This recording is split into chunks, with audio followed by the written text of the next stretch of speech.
আমাদের আমাদের আজকের আলোচনার বিষয় অনুতাপ করো, কিন্তু স্মরণ রেখো যেন পুনরায় অনুতপ্ত হতে না হয়।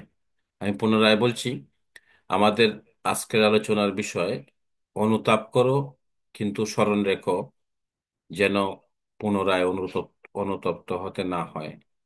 উক্ত বিষয়বস্তু তথা ইষ্ট প্রসঙ্গে প্রথমেই কথা বলবেন আমাদের শুভরায় দাদা। দাদাকে অনুরোধ করছি দাদার কথা শুরু করার জন্য। জয় গুরু। একটা সমস্যা করে আগের থেকে বলে দিলাম আর কি।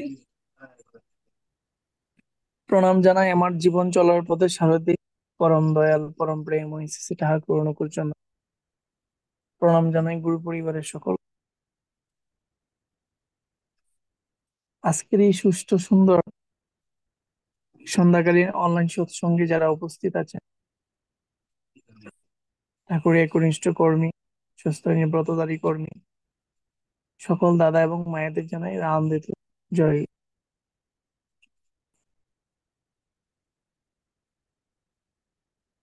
প্রথমত, গত 2 সপ্তাহ ধরে আমি আসলে অনলাইন সৎসঙ্গে অ্যাক্টিভ থাকি ঠিক, কিন্তু বিভিন্ন কর্মক্ষেত্রের কারণে থাকতে পারি না, বা আমি আন্তরিকভাবে দুঃখিত। হয়তো অনেক সময় পলাশ দা আমাকে হয়তো অনলাইনে সৎসঙ্গে ডাকেন বা বলেন কথা বলার জন্য, আমি আসলে রেসপন্স করতে পারি না, যার জন্য আমি আন্তরিকভাবে দুঃখিত। দেখুন, আজকে অনলাইন সৎসঙ্গে যারা ঠাকুরের চরণাশ্রিত সঙ্গীত নিবেদন করেছেন, প্রত্যেকের সঙ্গীত খুব সুন্দর হয়েছে। যদিও অনেক সময় নেটওয়ার্কের কারণে আমরা অনেক সময় স্পষ্ট শুনতে পাই না, তারপরে যতটুকু শুনেছি খুব দারুণ, চমৎকার। ঠাকুরের কাছে প্রার্থনা করব যেন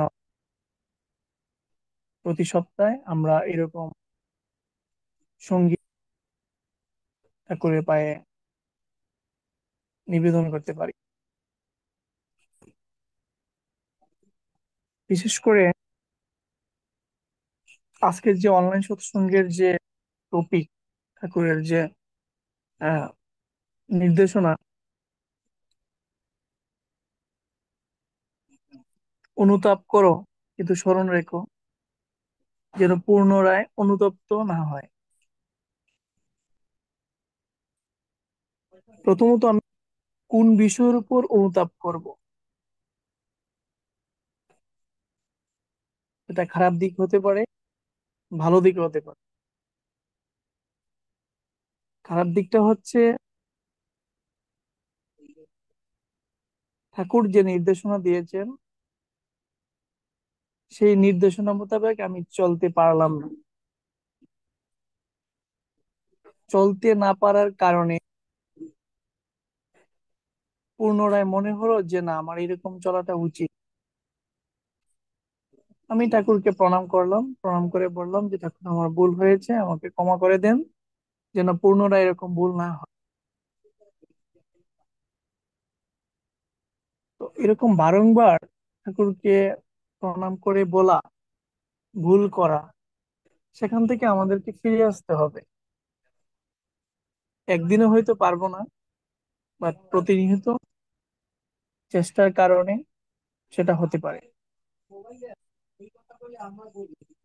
দৈনন্দিন চলার ক্ষেত্রে প্রতিনিয়ত আমরা ভুল করে থাকি, সেই ভুল থেকে কিছু শিক্ষা পেয়ে থাকি, সেই শিক্ষাটাকে কাজে লাগিয়ে জীবনের অগ্রভূমিকা অগ্রসরে পালন করে থাকি। কিন্তু দেখেন, কিছু কিছু ভুল আসলে আমরা নিজের অজান্তেই করি, আবার জানতেও করে ফেলি। তো সবকিছু একত্রিত ভাবে অনুতাপ করো, কিন্তু মনে রেখো পুনরায় যেন সেই অনুতপ্ত না হতে হয়। বিশেষ করে আমরা যারা ঠাকুরের দীক্ষিত গুরু ভাই আর গুরু বোন যারাই আছে,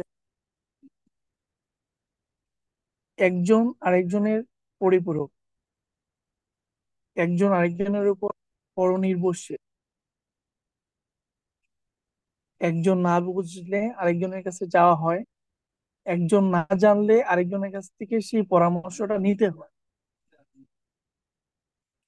ঠিক তাৎক্ষণিক মুহূর্তে যদি আমরা একজন আরেকজনকে অ্যাভয়েড করে চলি, প্রত্যেকের অবস্থান থেকে দূরে দূরে সরিয়ে রাখি, তাহলে তো আমরা পরিবার হলাম না, বা সেই পরিবারের একজন সদস্য আমি, তাও আমি বলতে পারলাম না। তাই আসুন, যে যে পরিবেশেই থাকি না কেন, যে যে অবস্থানেই থাকে না কেন, সময় এবং সুযোগের উপর ভিত্তি করে যেন আমরা একজন আরেকজনের সহযোগিতায় আসতে পারি। কখনোই যেন কোনো ব্যক্তি বা কোনো গুরু বাহিনী বা ঠাকুর পরিবারের কোনো সদস্য আমি আমার কাছ থেকে যেন কখনো কষ্ট না পাই।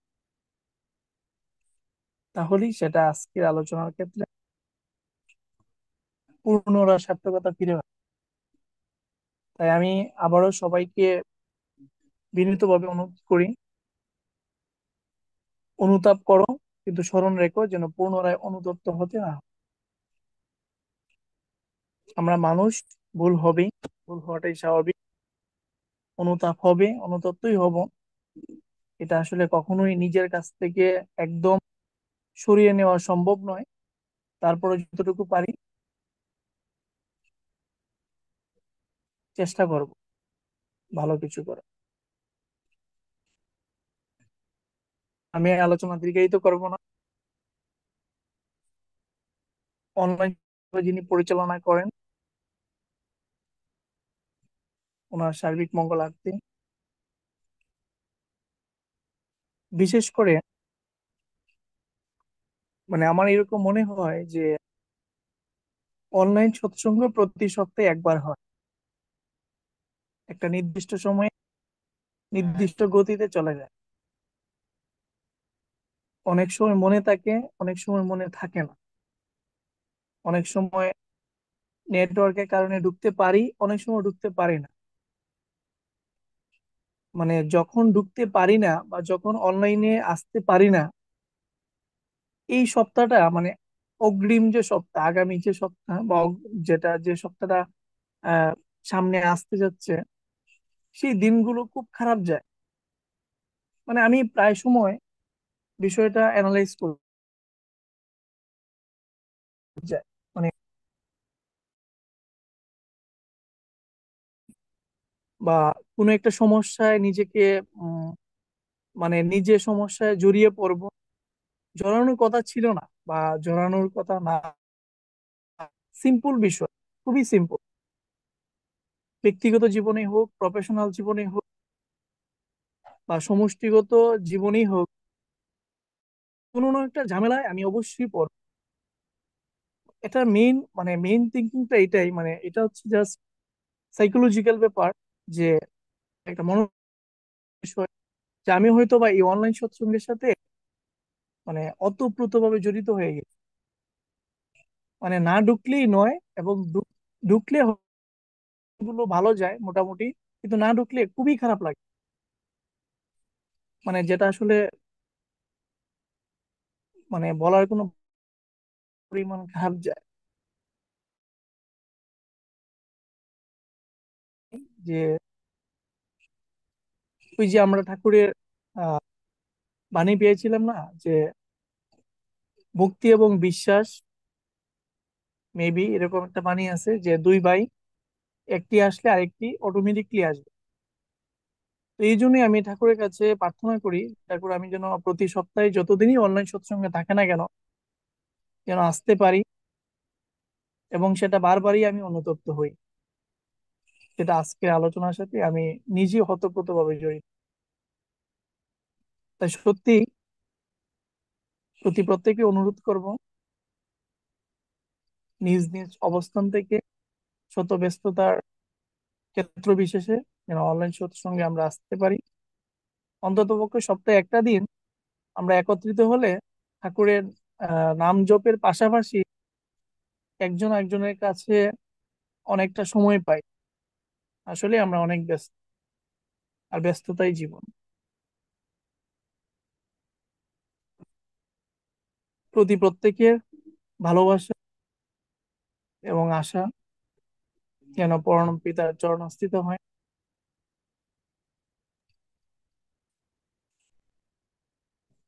এই প্রার্থনার ইভেন্ট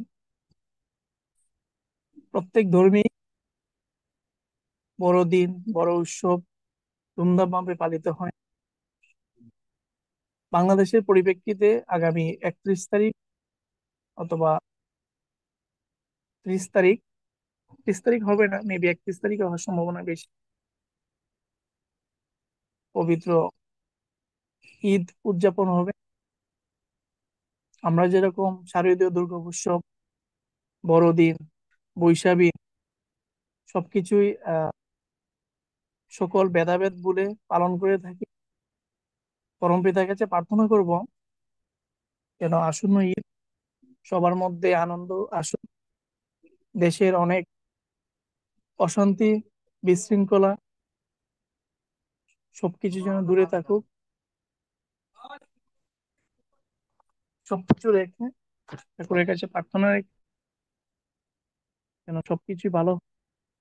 এই প্রার্থনা রেখে আজকে আলোচনা এখানেই সংক্ষিপ্ত সমাপ্ত করছি।